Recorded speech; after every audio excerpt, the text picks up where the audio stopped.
Hi, this is Josh Marshall, and this is the Josh Marshall Podcast. You've probably been watching some of these January 6th committee hearings. We had another one yesterday where I was going to say it's the one with a panel of Republicans, but that's not going to distinguish it from anything. I'm not even sure.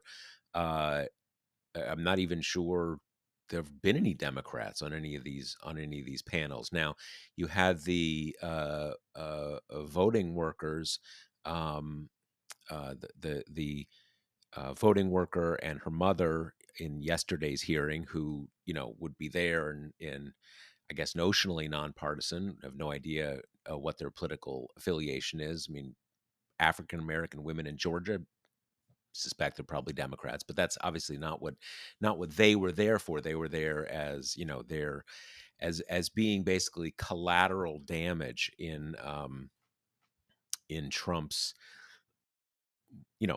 war against the election. And as we've seen, one of the standard parts of that has always been sicking his sort of feral mobs on these people. And I I don't think there is a case during the 2020, everything that came out of the 2020 cycle where anyone tied to the big lie thing was actually injured or attacked. But obviously you're getting all these, you're getting flooded with like death threats and people kind of coming, hanging out around your house with their long guns and shit like that. That's not going to be fun. And one of the things that came out in the hearing yesterday was that the mother of the election worker, uh the FBI called her one day and said, "Hey, you got to get out of your house. You have to go into hiding." And she was, didn't wasn't living in her house for a couple months. But in any case, but with the elected officials, you've got this guy, Speaker of the House, out in Arizona, and then the Secretary of State in Georgia, and he's the one who has been a pretty central focus of the story, really pretty much since the beginning. I think that at least news reports came out about Trump's strong arming him to find quote unquote 11,000 votes. Pretty much that was kind of contemporaneous, I think, with when it happened. I'm not sure we heard the recording then, but we knew about that stuff then. And it's a funny thing where it's, bipartisan committee where the people on the dais are Democrats and the people appearing before the committee are Republicans. And it's a funny thing because with the guy from Arizona, the Speaker of the House of their Speaker of the House, State House of Representatives, it was very powerful testimony. Pretty, not quite sure how to put it. I wasn't going to lie. I wasn't going to break my oath. And there was a lot of interesting stuff there that sort of had a lot of, kind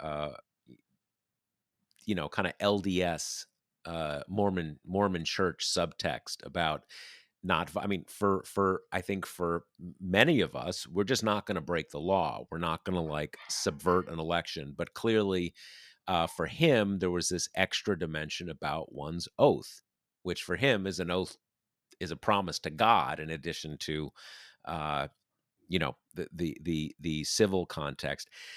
But one thing that I wanted to sort of flag our attention to is a lot of this stuff is not new or not totally new. We've known basically Raffensperger's, the guy in Georgia, his story, as I said, since pretty much the beginning. We're finding out more and more about this fake elector plot. But one thing that I'm struck by is, you had this thing what came out yesterday, Ron Johnson's office was involved in kind of, trying to get the list of fake electors to Mike Pence.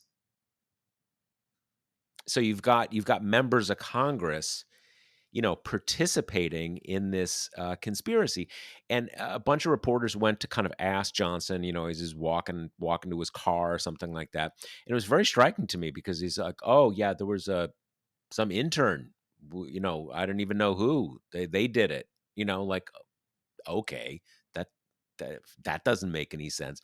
But it was striking to me.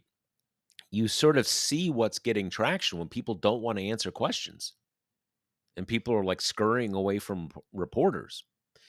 Uh, and it's kind of hard to figure sometimes because there's so much in this story that, almost everything in this story should be a career ender for the people involved.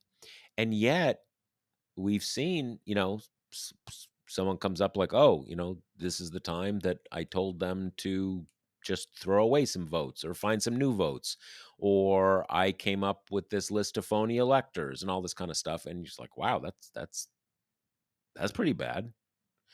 And the people in question are sort of, yeah, but I, we thought we won or we fraud or something or other. But some of this stuff seems to be getting some different kind of traction that I at least have been used to over the last, year and a half, or however long it's been. And so that's interesting to me. I think I said in one of our earlier episodes that the real, I think, threshold or goal that I think the committee is trying to accomplish is to put the country back into that mode that it was in for about a week after the insurrection happened, when everybody was like, okay, this is too much, this is enough.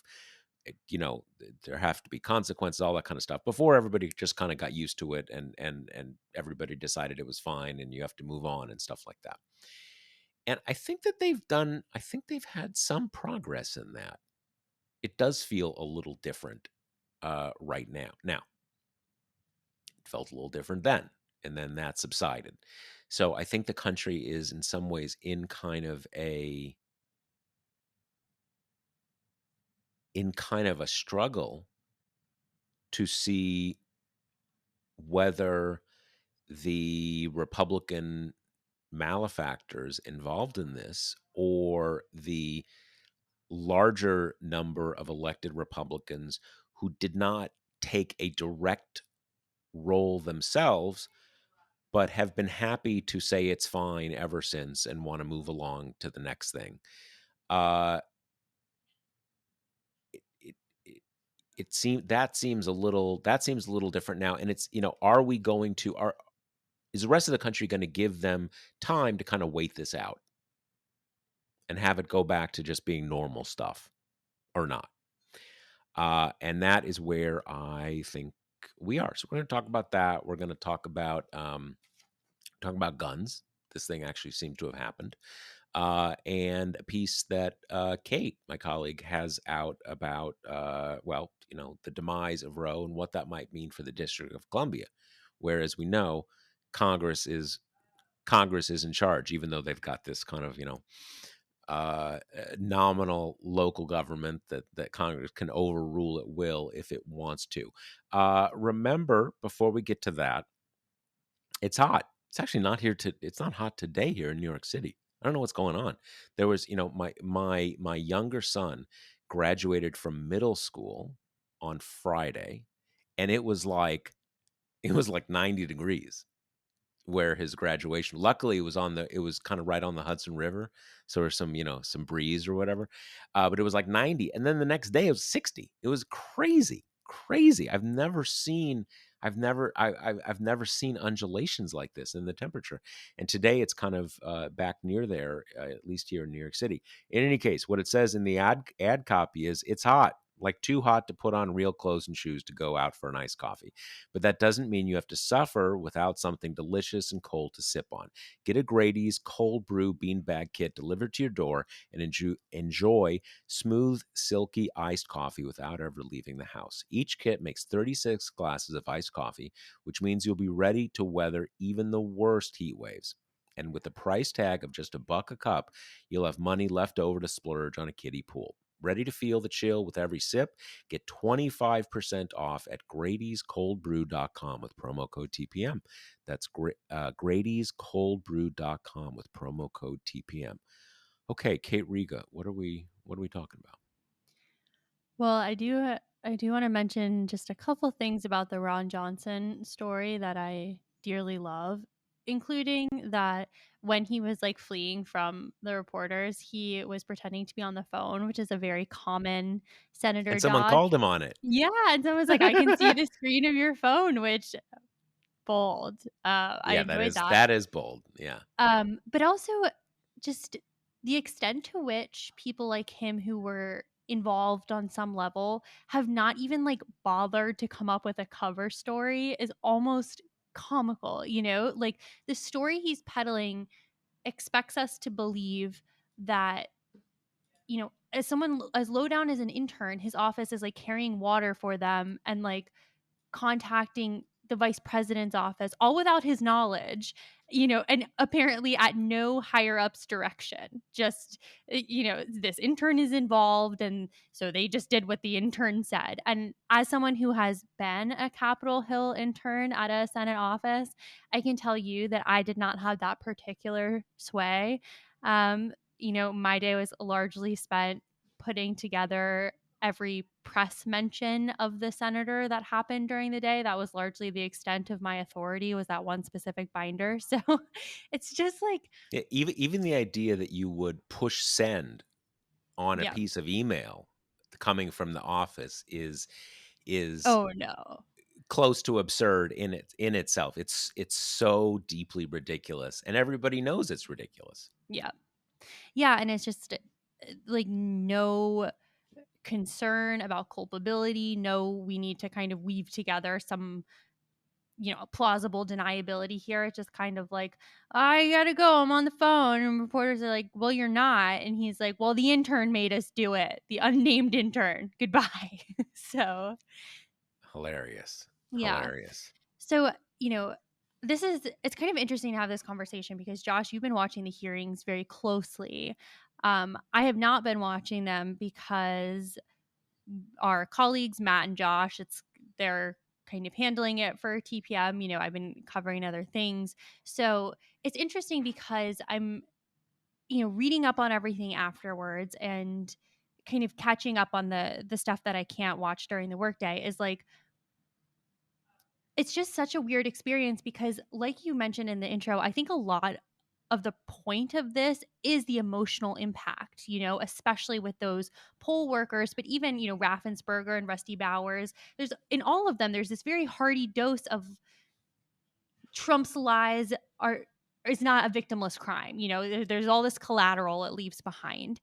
And in that way, it feels kind of similar to the second impeachment that those video clips, that we'd never seen before and the Mitt Romney running away and all that kind of stuff. It hits you in a way that maybe just reading the black and white facts of the case doesn't, because that's how you see the emotional human toll this stuff took. And I think that's a really interesting dynamic because in a situation where the new stuff that we're learning, at least so far, is coming more in these sewn together nuggets rather than like some big massive bombshell, it does create, not watching it, it's a weird experience because I'm not getting the emotion firsthand. And so then you're just kind of like picking through kind of what facts are new or what facts are maybe expansions of facts we had before. And you're just missing all, the theater of it, which I would, you correct me if I'm wrong, but which seems like a large part of the point of these. Yeah, I mean, there's definitely, but there's Raffensperger's testimony was strong, but we've seen that a lot, right? We've Hmm. seen a lot of him. We know a lot about his story. I didn't know a lot about this, Speaker of the House out in Arizona, his story. I hadn't heard the election worker story from them. I've heard it, I've seen Hmm. reports on it. Um, so those were powerful. I guess at some level, what I try to bring it back to is bad things happen to people all the time that they don't deserve. And a lot of the people up on those stands did not deserve the harassment, the this, the that. But I think it's also important to bring it back to the big deal is that they were trying to kind of change the result of an election. And that is something that concerns all of us. And, for all the different reasons we know. So I think the testimony kind of, brought it home in a powerful way. But something that I've had a few people say to me, and I think is true, and I think it is in a way more powerful than the kind of human toll testimony, is that you have these visuals where you have the committee, which is mainly made up of Democrats, but does have Liz Cheney, and she's not a nominal Republican, uh, you know, up there, and you have a lot of very conservative Republicans being brought before the committee, and they are answering to the committee. And I don't want to say they're like subservient exactly, because I think they are, the people who wanted to evade testifying basically were able to evade testifying. And it's also pretty clear the committee is not having anybody up there who's a hostile witness. Mm. They did the video testimony, they can use that, but they're not looking for someone who's gonna say, yeah, that happened, but Trump rocks, and all that kind of stuff. But it's different in the sense you don't have Jim Jordan there kind of just spouting nonsense to kind of distract everybody. And you have um you have these people who all voted for Trump. A lot of them want to vote for Trump again. And they are there sort of, kind of calmly and directly answering the questions of Adam Schiff, the arch enemy of Sir, right? Of the fearless leader, the embodiment of lib evil. And it creates a kind of visual where it's kind of a no bullshit zone. There's not a lot of both sidesing. There's not a lot of excuse making. You can tell that you know, I mean, these are all partisan Republicans, but these aren't people like Liz Cheney, who've basically said, "All right, I'm not a Democrat, but my political career is over," basically. And that just has a certain clarifying thing here, because as much as we make fun of sort of both sides, you do want both, you do want to hear both sides of an argument, but this is something that there is no both sides here. This thing happened, and are we going to forget it happened or not? And so that to me is, that in a way has been the more striking aspect of the testimony than the personal dimension of it, because I could imagine what the personal dimension of it was without the people telling me directly. And I think the one other point there is, in the second impeachment, you had something sort of like this, right? One side able to make its case, but they weren't able to get access to a lot of stuff, and they weren't able to show all the stuff they got access to. But in this case, it's pretty clear that the stuff that is in the possession of the government, they could really get pretty much everything they wanted. And it is also clear that, a lot of people, you talk about hostile witnesses. They played a brief clip of Ronna McDaniel in yesterday's testimony, head of the Republican National Committee. Clearly, they were not going to have her come up because she would definitely be a hostile witness. But in those taped depositions, it's pretty clear that a lot of these people who are diehard Trumpers, under oath, they basically said what happened. And you piece that together, and it creates an imagery and a reality of the people trying to get to the bottom of this are calling the shots. And other people are obeying them and answering the questions. And that's different from a lot of the reality bending theater that we've seen over the last 6 years. One point of this that was gleefully spread around Twitter this morning was a Rusty Bowers quote. He's the Speaker of the Arizona House, and he said something to the effect of, I will support Trump if he runs again in 2024. And Raffensperger has said the same thing. And the incredulity of the reactions makes sense because, like, Raffensperger in particular had to put his family into hiding and had to start their car remotely out of fear of car bombs. So it's a bit wild to see these men. And then Rusty Bowers, was having all these protests at his house, and he said that there was some kind of armed to the hilt militia guy there. All the meanwhile, I guess his daughter was very ill and was dying at the time, and I it's think she subsequently passed away. yeah, a So, few weeks after January 6th, and it's just it does kind of like rock you back a little bit to see something like that. And it just reminds me of, you know, way back when during the 2016 campaign. I remember we were all kind of mocking Ted Cruz as this like craven outlier, for kind of bowing to Trump after Trump had delighted and talking about how ugly his wife is and all this crazy stuff. And now you're just like, no, people will do much more for the big man and still vote for him again. Turns out it, taking insults about your spouse is at the low end of the yeah, I gradient. mean, I think with Bowers, I mean, it's not much of a defense, but I think he said, if it's Trump versus Biden. Mm. So he's not necessarily saying like Trump's his first choice. He's saying that he would not. I Joe mean, Biden is so odious that yeah, it's bad enough, but it's hmm again, just to give the fullness of it.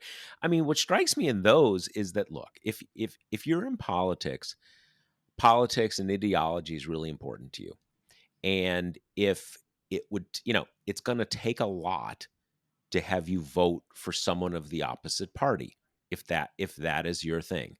And it certainly would be understandable to me if, you know you might still vote a certain way if someone had really made your life personally very uncomfortable and miserable.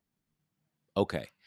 But like he told you to make up votes. That is the thing. I have a hard time getting past that. You want to you want to support someone who said go out and like just print up some votes so I can win. Like that is the part I don't get any universe where you say like, "Hey, I put everything in the balance and he's still better." hmm Whereas to me, it's different kind of like, you made everybody hate me, you called me a weenie, you brought these militia people, they protested outside my house. I mean, those would turn off a lot of people. But I can at least see kind of like, look, that doesn't make me not a conservative. That sucked. I really hate you, but like, I still want you to be president, not Joe Biden. I can at least kind of get my head around that, kind of my own personal whatever. But again, the printing up fake votes, I don't see how you get past that. Yeah. Especially if you're in charge of running elections. Yeah. I mean, Right. you have one job. And you're mid-election to do so again, right? Yeah, yeah, yeah. It's that part is hard for me to understand. I mean, I wonder about I think with Bowers, in his account, I think at least most of the time, the people he's actually dealing with who are telling him to do things that are illegal are like Rudy or Mhm. Jenna Ellis. And I guess at some level, you kind of tell yourself, well, Trump didn't tell me to do it. Rudy did. And again, really kind of grasping at straws.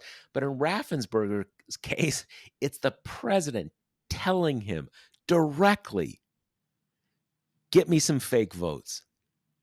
So like, it's I won't stop giving him credit for the fact that he did not do those things. And he has been pretty open about what Trump did. So that's what he owes us.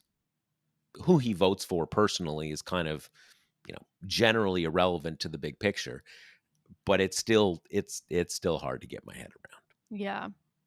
I think the most interesting thing of the hearings to me are like the drips and drabs that come out about lawmaker interaction. And we talked about Johnson.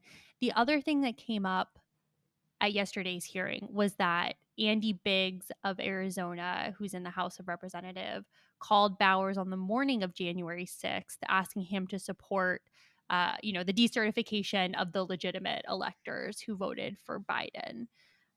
And that is, interesting, if not completely unsurprising, because Andy Biggs's name has come up quite a bit in these conversations.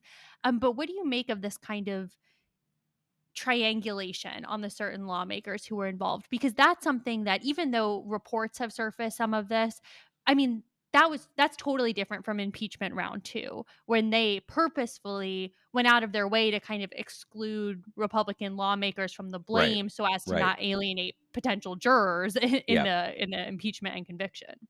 Yeah, I that whole part of it has been a bit hard for me to get my head around for a couple reasons. One is that, I mean, the fake electors thing is like really, really bad. Yeah. Having said that, though, it's not like anybody didn't know who the real electors are, right? I mean, it's not like someone is going to be like, "Oh, you gave me the fake list and I put them through the elector machine and now Trump is, so it's a little hard for me to distinguish it in seriousness from like everything else that happened. I mean, it's really bad, but it's not clearly a lot worse than other stuff happened. I mean, I guess that one of the reasons that it's gotten a lot of attention is that it involves making like attestations. Mm. This is a legitimate, so basically you're creating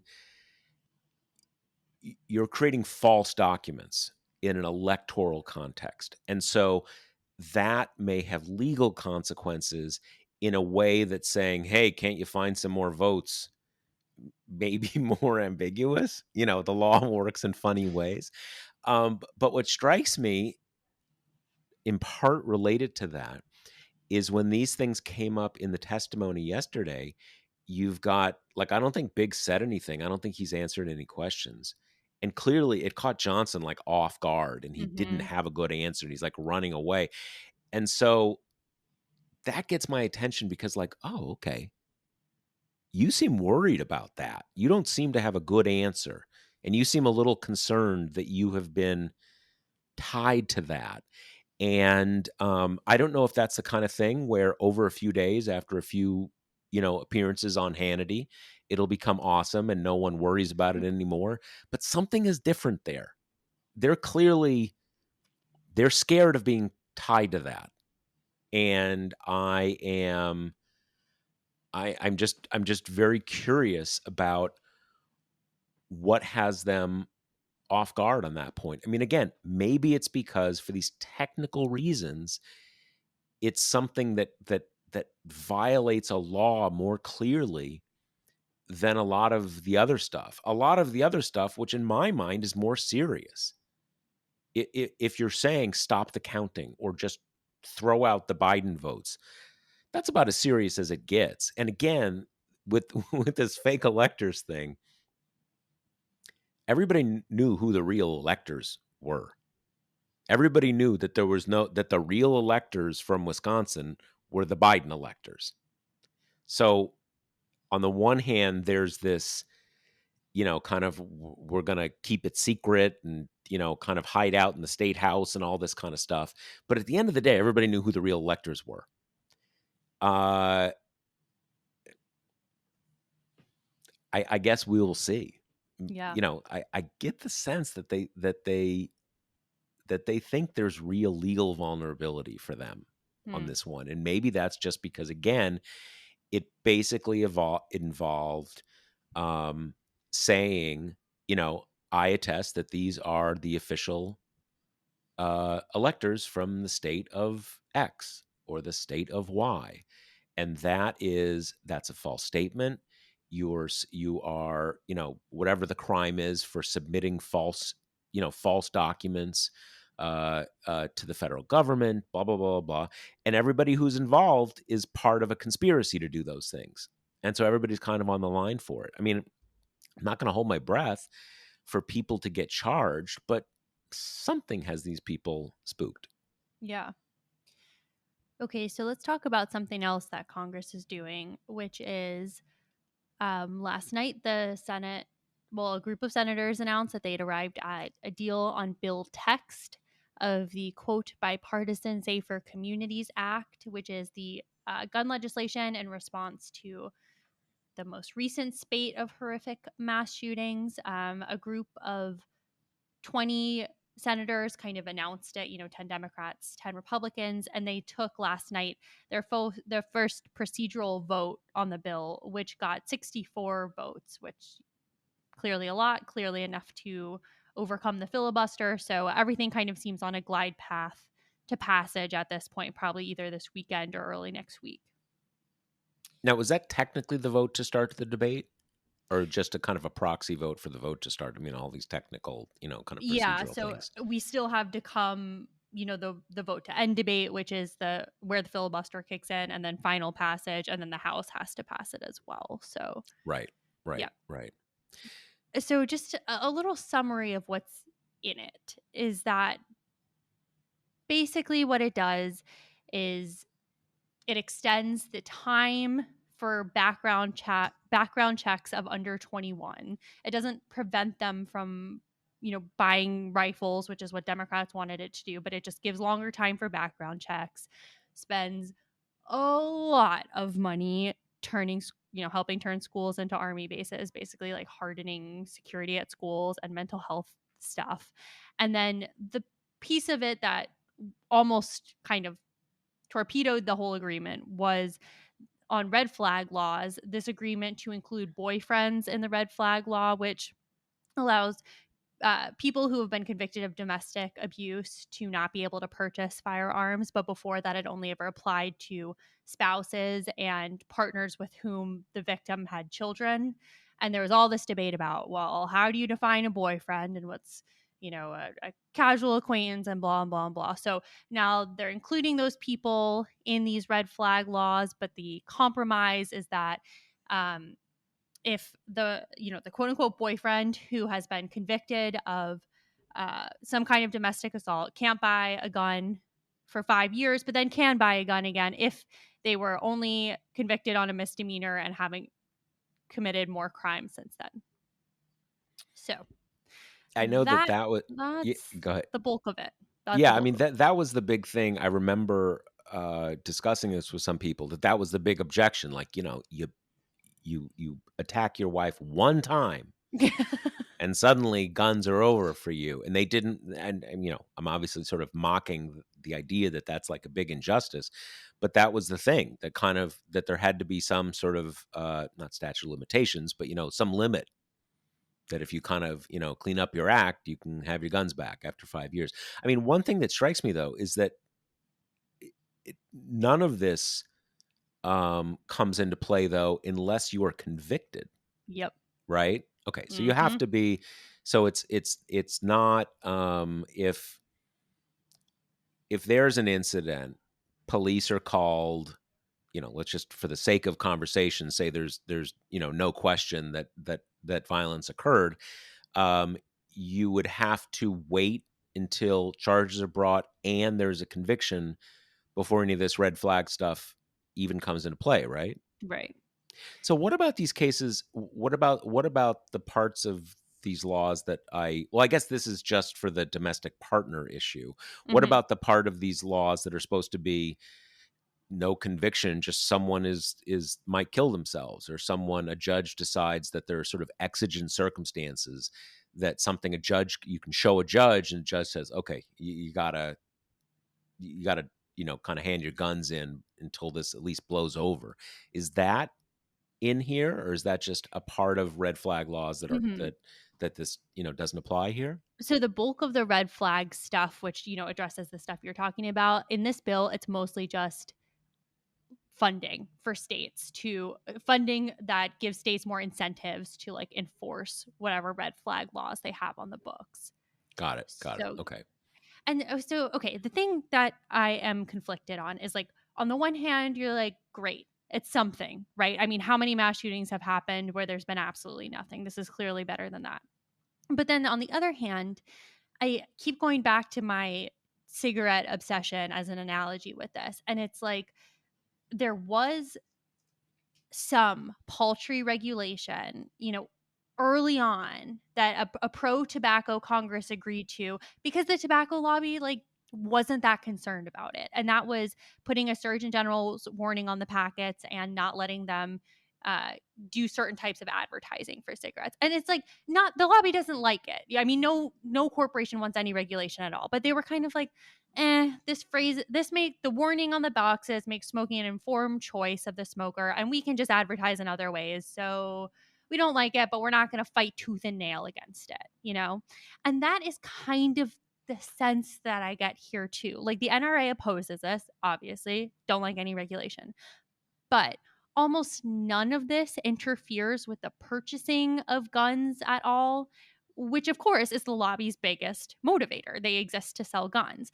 And so when you kind of go through it and see in what ways are people barred here from buying guns, you have the people who are the domestic abuse people who, as you pointed out, have to be convicted, which, for reasons that are, I'm sure, obvious to all of our readers, tons of domestic abuse never goes to trial, including that in a lot of situations, the victim is either financially or in some other way dependent on their abuser. But so you have that. Those people would be banned from buying guns for at least a certain amount of time. So that's like a tiny, maybe cut into the gun bottom line, right? And then the other thing you have is that they basically are upping the ante for illegal third party gun sellers. So people who didn't kind of go through the hoops to be get whatever licensing they need and to be an official seller, and it increases criminal penalties for them. So maybe you can, maybe that'll dissuade more people from selling guns illegally. But other than that, and this is how Republicans have been selling the bill as well, this will not infringe on Second Amendment rights. This will not take guns away from people. This is just common sense kind of nibbling at the edges, basically, is what it Right, is. right, right. Yeah, no, I've seen, a lot of, and we have one question that maybe we'll just refer to it, or maybe we'll do it as like a red question. I Mhm. don't know. But we have a lot of questions where basically where people say, you know, I'm wondering, isn't this a win for Republicans? Right. They didn't really have to give up anything on, as Kate says, there's nothing here that says, now you have to be 21 to get a long gun, or maybe you can only get kind of such and such a high capacity magazine. Mhm. Nothing, there's nothing here that prevents the same age group of people from basically getting any of the guns and all that kind of stuff. And so haven't Democrats sort of you know given Republicans some breathing room, that they took action on the gun Right. issue in exchange for nothing. um and I, look, I fully grant that. I mean, this seems to me about as close to nothing as you can get without being nothing. It's sort of Zeno's gun regulation, right? You can kind of continue getting closer and closer. Um, But having said all that, I don't really buy this idea that it gives the Republicans a win and all this kind of stuff. I really think that's totally wrong. And for that reason, I think it's fine. I think it's good. I mean, it's very weak, but I think it's still a step forward. And I base that thinking on really 2 points. One is that they don't need any breathing room. They are fine just saying, "No, more guns, more guns, more guns." They are not, they have shown that very, very, clearly. So this is not a case where Republicans are sort of going to Democrats and saying, "Hey, we're taking heat here. You gotta get, you gotta cut us some slack here by coming up with a meaningless compromise." They're just not. They're just not. And the sort of the second idea here is that I think people think, well, this will kind of take the pressure off. They can say, well, we've taken action on the terrible the terrible kid massacre issue in our country. But I don't think that's how this played. And to go back to Kate's point about the very slow, um, war against cigarette consumption, it wasn't really, well, for most of the period in which people were struggling to change the equation on cigarettes, it was not any kind of restrictions or bans or anything like that. It was slow incremental stuff that just changed the attitude about Hmm. the things themselves. And to me, I think the big step here is that something happened, as tiny as it was.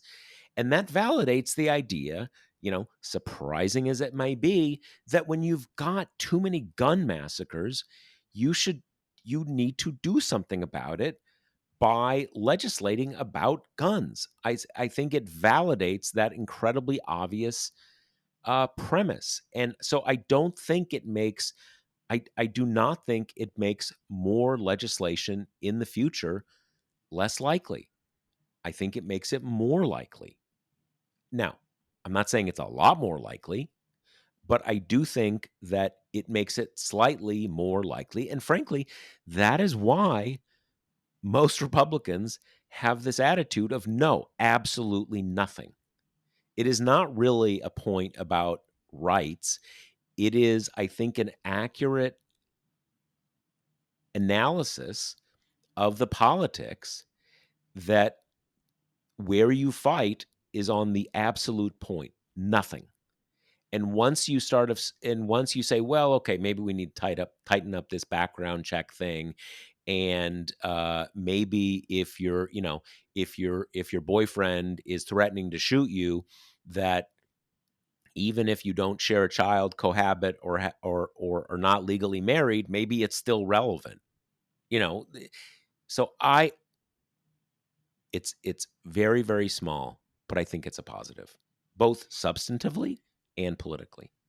Yeah, I do. I want to read out the question from Joe that we're already answering here, but he said, he wanted to get our thoughts on this new framework, a gut check if he's being wildly pessimistic, cynical, or defeatist because he thinks it looks like a win for the GOP. I don't see much in the framework that addresses the root problem of too easy access to guns. Overall, it appears pretty toothless, and then made the point that it could give Republicans a political win. And like Josh says, I think we very much agree with the analysis that this does almost nothing about staunching the flow of guns into American society. It's very, very marginal. um, I think the thing that's going to be most irritating to me personally is that Kirsten Sinema, who is part of this group, is now going to, I'm sure, wave this around to show why the filibuster is great and keeping it's important. And look at what she did even while the filibuster was in place, putting aside the fact that if there was no filibuster, we would, even Joe Manchin involved, we would probably still have something a little bit stronger than this. But I don't know. I don't know where I come down in the does this make future legislation more or less likely? I agree with you that the kind of idea that Republicans needed to look reasonable on gun violence, that one doesn't seem to hold much water with me because like you say, I think Republican voters, for the most part, are pretty happy with an absolutist stance on the Second Amendment. I also, caught up in my cigarette thing again, but when the Congress did these kind of like toothless moves on cigarette regulation, that's all they did for the next 30 or 40 years until the culture had changed enough that then the federal government kind of came jogging along behind to be like, yeah, us too. We don't like smoking everywhere too. Um, I think the And yeah, if I make one point, my point is not that it makes it a lot more likely, or maybe more than trivially more likely. mm, I think it is slightly more likely than less likely. The idea that it makes things less likely, I think, is wrong. It okay, may yeah, be just a infinitesimally more likely, but it's at least not a negative in that yeah, context. I'd agree with that. I think one kind of a beltway framing that's already coming out, which I think very much sucks, is what was it about this time that spurred action that broke half a century gridlock on gun laws? Which first of all is painting with, I think, much too optimistic a brush. I mean, I guess you could say that about literally anything you pass, but to me, this feels a lot more reminiscent to the Trump administration doing that bump stock ban after, what was it, the Pulse shooting? No, I It think was it one was of, after the one in Las Vegas. yeah, okay. Well, it was I one think of the huge Pulse was ones. actually before he was president, Yeah, I I think you're think. right. That is actually the Pulse shooting, horrible as it sounds, is actually the origin of Appreciate the Congrats. Wow, I didn't know that. Yeah, it was basically he goes on Twitter and says, "Just like I said, the Muslims are gonna be killing us. I predicted this." I mean, No, brother. obviously this is in his voice. It was not the Mhm. Muslims, right? And then in response to people saying, "Yes, sir, you called it," and he's like, "Appreciate the congrats." Wow, I Meaningless didn't even digression there. know. Yes, yes. So, but it Um, was before he's president. but it feels like the bump stock thing to me because that too was kind of the subject of like fervent, you know, back and forth. And then when it happened, and I believe it was just unilateral through the administration. I think that was it. That the position in Congress was like they weren't. It's sort of telling in a way they weren't objecting to it, and even the NRA was sort of Mhm, passively okay exactly, with it. exactly. On the substance, they just didn't want it to be law, so they were kind of like Trump, take care of it as an Right. administrative thing.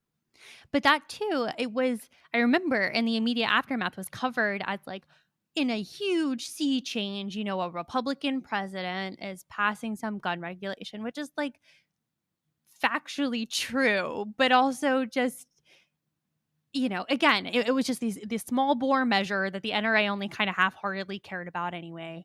Um, and I don't think that it says profoundly much more than that about, the party shifting on gun rights or becoming more accepting of gun regulation. Like there's no evidence in that or in this bill that that is the case. We are just seeing a willingness from some contingent of Republicans to agree to some kind of small bore measures that do some marginal fixes, but none that meaningfully kind of take a bite out of the gun crisis that we're experiencing right now. Yeah, I think that's right, and I think a key point is how Democrats react to this, discuss it in a political context. You have, I mean, screw Kirsten Sinema, but you got Chris Murphy, Mhm. who, without being a filibuster lover, clearly is very committed to this and was willing to give up a lot to get something to move forward. He's from Connecticut. I assume a lot of his focus on this comes out of Newtown. Yep. Um, but I think the way to approach it is worth Democrats leaning into that first time in a long time thing, because I think the way you want to approach it is to say, hey, we've been held up.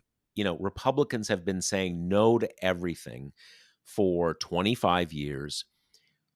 We finally basically kind of got them to admit that something has to happen. This Mhm. was way too little, but like first step, and now we need to do more. That, to sort of now that is a creative way of looking at it, but it's not an inaccurate way of looking at it.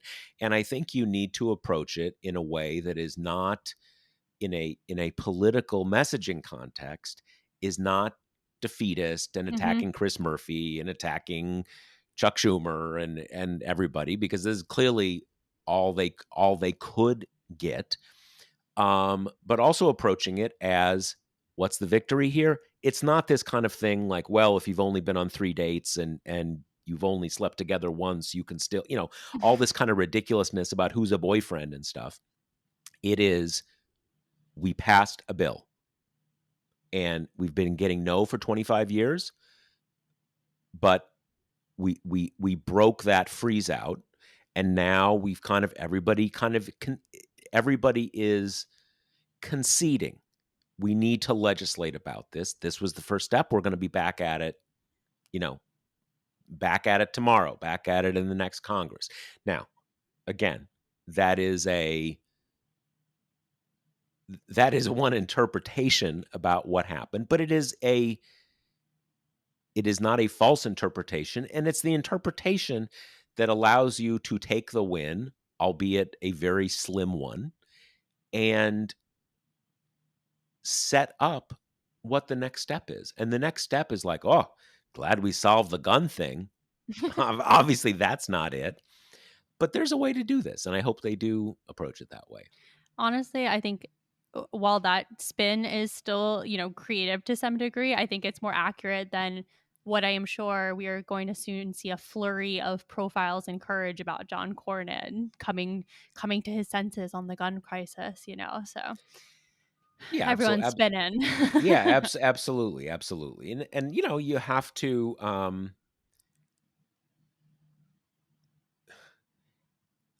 we hear a lot of nonsense these days about narratives and Mhm.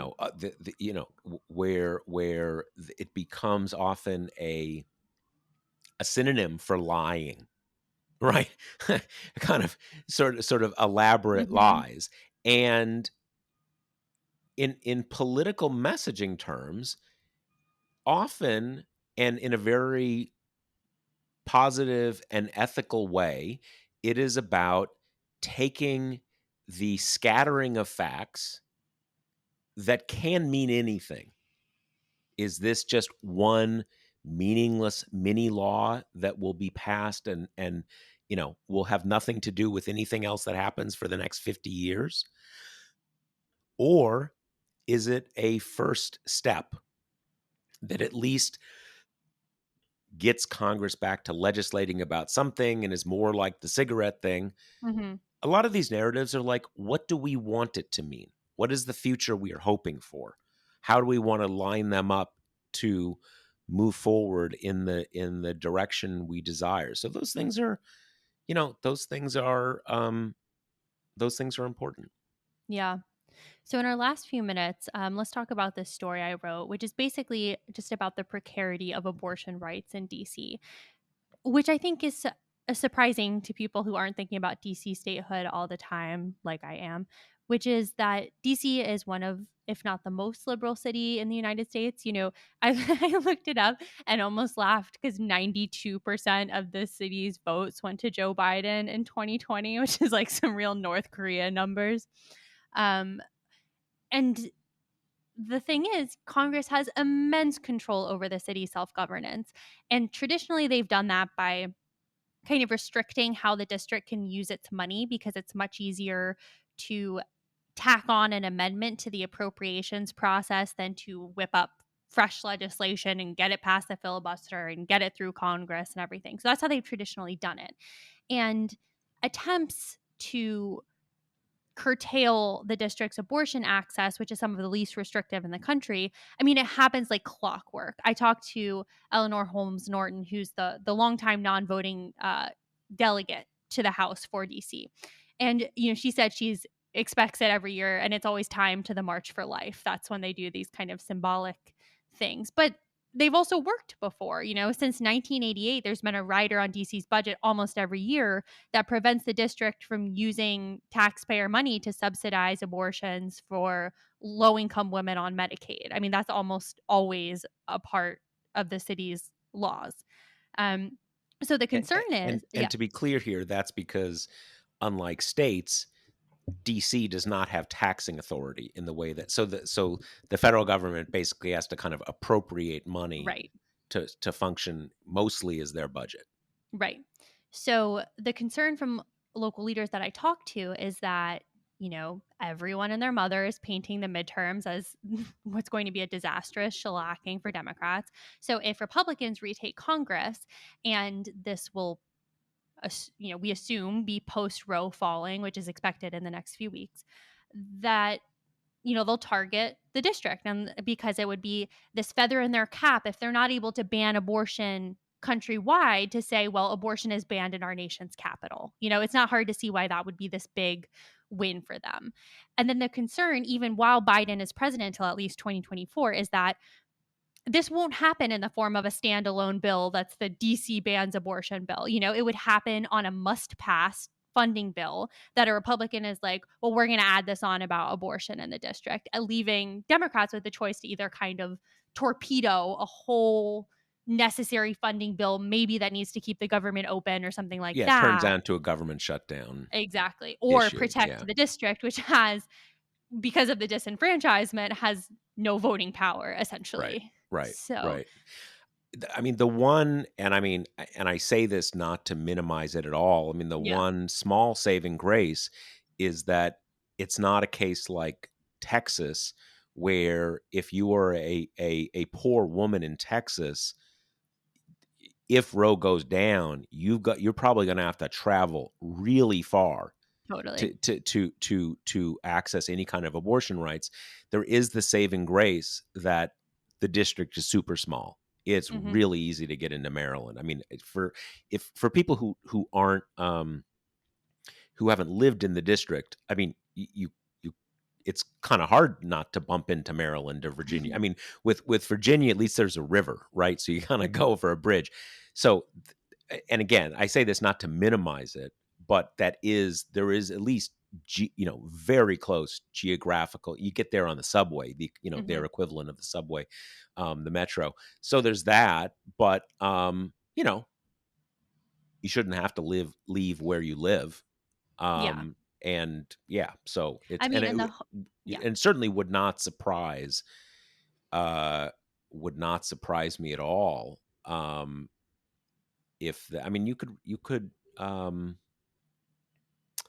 certainly wouldn't surprise me if there's a Republican president and Republican Congress in 2025. But yeah, that would set up quite a battle. Mhm. Because do you shut down the government? The politics of that are complicated, and sometimes it's not even just shutting down the government. It's kind of defaulting on the debt. I mean, there's all sorts Right. of things Republicans come up with that are really truly catastrophic, especially if you're talking about abortion rights in what is geographically a very small area. Mhm. And And Maryland's right there. the hope of, local leaders here is just kind of that this will put the statehood conversation back into the midterm bloodstream, get people talking about it again, because if abortion's coming to the fore as this like huge national issue, it's a pretty neat segue into, oh, and by the way, DC has no means of protecting itself. So just good Yeah. thing to have front of mind here. No, absolutely, absolutely. And I think it's funny. I mean, um I guess we will see, assuming that the Roe invalidating decision comes down in the next couple weeks, give or take, Mhm. uh, whether that does sort of reignite that part of the midterm conversation. I certainly suspect it will. I think it's also worth considering whether um, the six conservatives on the court have come up with some way in the interim to nominally not overturn Roe. Hmm. where you get something that is same difference, right? But is not, but there is nothing in the decision that says Roe is overturned. So you end up in this case where it it allows people, it changes the dynamics in some way. I mean, it's hard to know the pros and cons, but again, there are ways to do it where you have a totally illusory right to an abortion, right to an abortion in the first week, just things that are Right. meaningless. But technically it is not. And then, you're going to have all this like, oh, Coney Barrett and John Roberts, kind of found a way to bridge the divide and all this kind of stuff. Yeah. So that's what we have coming up. Let me remind everybody that the Josh Marshall podcast is brought to you by Grady's Cold Brew Iced Coffee. You can get 25% off at Grady'sColdBrew.com with promo code TPM. And I guess that's all we got for this week. Yeah. So we'll see you next. Later. The Josh Marshall podcast is hosted by me, TPM reporter Kate Riga, and TPM founder, editor-in-chief Josh Marshall. The show is produced by Jackie Wilhelm. Thanks to Why Not Jansfeld for our podcast theme song, and thanks to all our TPM members who make this possible. Rate and review us on Apple Podcasts, and subscribe wherever you listen.